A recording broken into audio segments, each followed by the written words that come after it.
Hello everyone, welcome to my channel Fluent English. ಇವತ್ತು ನಾವು this ನ ಬಗ್ಗೆ ಕಲಿಯೋಣ.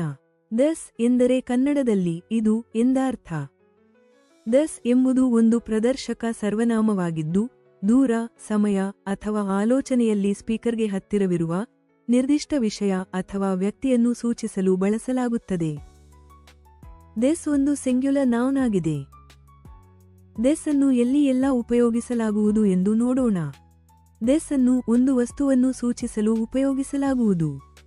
Example: this is a book. ಇದು ಒಂದು ಪುಸ್ತಕ.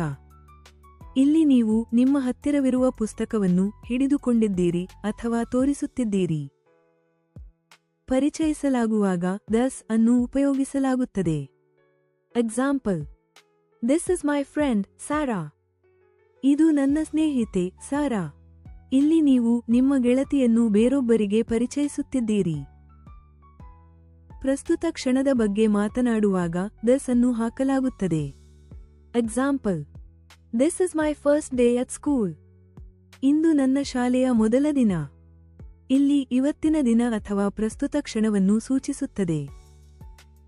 ಒಂದು ವಸ್ತುವಿನ ಬಗ್ಗೆ ಕೇಳುವಾಗ this ಅನ್ನು ಉಪಯೋಗಿಸಲಾಗುವುದು. Example: what is this? ಇದೇನು? ಇಲ್ಲಿ ನೀವು ನಿಮ್ಮ ಹತ್ತಿರದ ಯಾವುದೋ ವಿಷಯದ ಬಗ್ಗೆ ಕೇಳುತ್ತಿದ್ದೀರಿ. ಭಾವನೆಗಳನ್ನು ವ್ಯಕ್ತಪಡಿಸುವಾಗ this ಅನ್ನು ಹಾಕಲಾಗುವುದು. Example: this is so exciting. ಇದು ತುಂಬಾ ರೋಮಾಂಚನಕಾರಿಯಾಗಿದೆ. ಇಲ್ಲಿ ಈಗ ನಡೆಯುತ್ತಿರುವ ಪರಿಸ್ಥಿತಿ ಅಥವಾ ಘಟನೆಯನ್ನು ಸೂಚಿಸುತ್ತದೆ. ಆಯ್ಕೆಯನ್ನು ಉಲ್ಲೇಖಿಸುವಾಗ this ಅನ್ನು ಉಪಯೋಗಿಸಲಾಗುವುದು. Example: I like this one. ನನಗೆ ಇದು ಇಷ್ಟವಾಗಿದೆ. ಇಲ್ಲಿ ನೀವು ನಿಮಗೆ ಹತ್ತಿರವಿರುವ ಯಾವುದನ್ನಾದರೂ ಆಯ್ಕೆ ಮಾಡುತ್ತಿದ್ದೀರಿ ಅಥವಾ ತೋರಿಸುತ್ತಿದ್ದೀರಿ.